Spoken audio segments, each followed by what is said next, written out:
So for any of us in this room today, let's start out by admitting we're lucky. We don't live in the world our mothers lived in, our grandmothers lived in, where career choices for women were so limited. And if you're in this room today, most of us grew up in a world where we have basic civil rights. And amazingly, we still live in a world where some women don't have them. But all that aside, we still have a problem, and it's a real problem. And the problem is this: women are not making it to the top of any profession anywhere in the world. The numbers tell the story quite clearly. 190 heads of state, 9 are women. Of all the people in parliament in the world, 13% are women. In the corporate sector, women at the top, C-level jobs, board seats, tops out at 15–16%. The numbers have not moved since 2002 and are going in the wrong direction. And even in the nonprofit world, a world we sometimes think of as being led by more women, women at the top, 20%. We also have another problem, which is that women face harder choices between professional success and personal fulfillment. A recent study in the US showed that of senior managers, of married senior managers, 2/3 of the married men had children, and only 1/3 of the married women had children.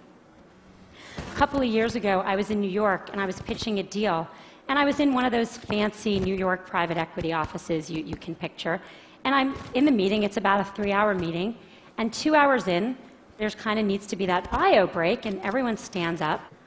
And the partner running the meeting starts looking really embarrassed. And I realize he doesn't know where the women's room is in his office. So I start looking around for moving boxes, figuring they just moved in, but I don't see any. And so I said, "So did you just move into this office?" And he said, "No, we've been here about a year." And I said, "Are you telling me that I'm the only woman to have pitched a deal in this office in a year?" And he looked at me and he said, "Yeah, or maybe you're the only one who had to go to the bathroom." So the question is, how are we going to fix this? How do we change these numbers at the top? How do we make this different? I want to start out by saying I talk about this, about keeping women in the workforce, because I really think that's the answer. In the high-income part of our workforce, in the people who end up at the top Fortune 500 CEO jobs or the equivalent in other industries, the problem, I am convinced, is that women are dropping out. Now, people talk about this a lot, and they talk about things like flex time and mentoring and programs companies should have to train women. I want to talk about none of that today, even though that's all really important. Today, I want to focus on what we can do as individuals. What are the messages we need to tell ourselves? What are the messages we tell the women that work with and for us? What are the messages we tell our daughters? Now, at the outset, I want to be very clear that this speech comes with no judgments. I don't have the right answer. I don't even have it for myself. I left San Francisco, where I live, on Monday, and I was getting on the plane for this conference, and my daughter, who's 3, when I dropped her off at preschool, did that whole hugging the leg, crying, "Mommy, don't get on the plane" thing. This is hard. I feel guilty sometimes. I know no women, whether they're at home or whether they're in the workforce, that don't feel that sometimes. So I'm not saying that staying in the workforce is the right thing for everyone. My talk today is about what the messages are if you do want to stay in the workforce. And I think there are 3. 1, sit at the table. 2, make your partner a real partner. And 3, look at that, don't leave before you leave. Number 1, sit at the table. Just a couple weeks ago at Facebook, we hosted a very senior government official, and he came in to meet with senior execs from around Silicon Valley. And everyone kind of sat at the table, and then he had these 2 women who were traveling with him who were pretty senior in his department, and I kind of said to them, "Sit at the table, come on, sit at the table." And they sat on the side of the room.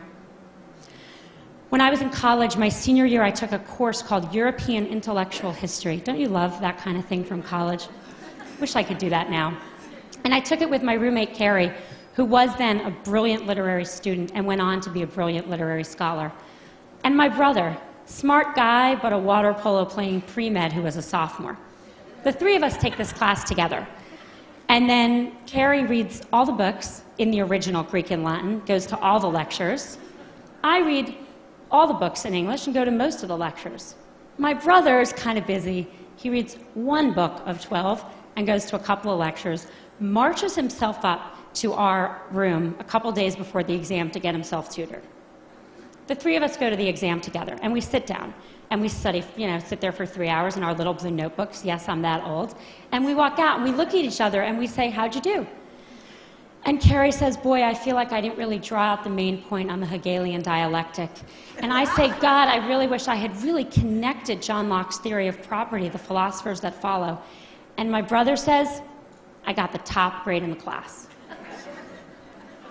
You got the top grade in the class? You don't know anything. The problem with these stories is that they show what the data shows. Women systematically underestimate their own abilities. If you test men and women and you ask them questions on totally objective criteria like GPAs, men get it wrong slightly high and women get it wrong slightly low. Women do not negotiate for themselves in the workforce. A study in the last 2 years of people entering the workforce out of college showed that 57% of boys entering, or men, I guess, are negotiating their first salary, and only 7% of women. And most importantly, men attribute their success to themselves and women attribute it to other external factors. If you ask men why they did a good job, they'll say, I'm awesome. If you ask, obviously, why are you even asking? If you ask women why they did a good job, what they'll say is someone helped them, they got lucky, they worked really hard. Why does this matter? Boy, it matters a lot, because no one gets to the corner office by sitting on the side, not at the table. And no one gets the promotion if they don't think they deserve their success or they don't even understand their own success. I wish the answer were easy. I wish I could just go tell all the young women I work for, all these fabulous women, believe in yourself, negotiate for yourself, own your own success. I wish I could tell that to my daughter.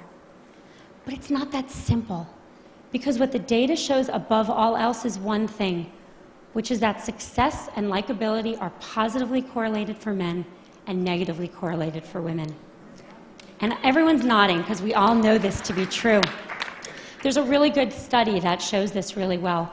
There's a famous Harvard Business School study on a woman named Heidi Roizen, and she's an operator in a in a company in Silicon Valley, and she uses her contacts to become a very successful venture capitalist. In 2002, not so long ago, a professor who was then at Columbia University took that case and made it Heidi Roizen. And he gave that case out, both of them, to 2 groups of students. He changed exactly one word, Heidi to Howard, but that one word made a really big difference. He then surveyed the students, and the good news was the students, both men and women, thought Heidi and Howard were equally competent, and that's good. The bad news was that everyone liked Howard. He's a great guy. You want to work for him. You want to spend the day fishing with him. But Heidi, not so sure. She's a little out for herself. She's a little political. You're not sure you'd want to work for her. This is the complication. We have to tell our daughter and our colleagues, we have to tell ourselves to believe we got the A, to reach for the promotion, to sit at the table. And we have to do it in a world where for them there are sacrifices they will make for that, even though for their brothers there will not.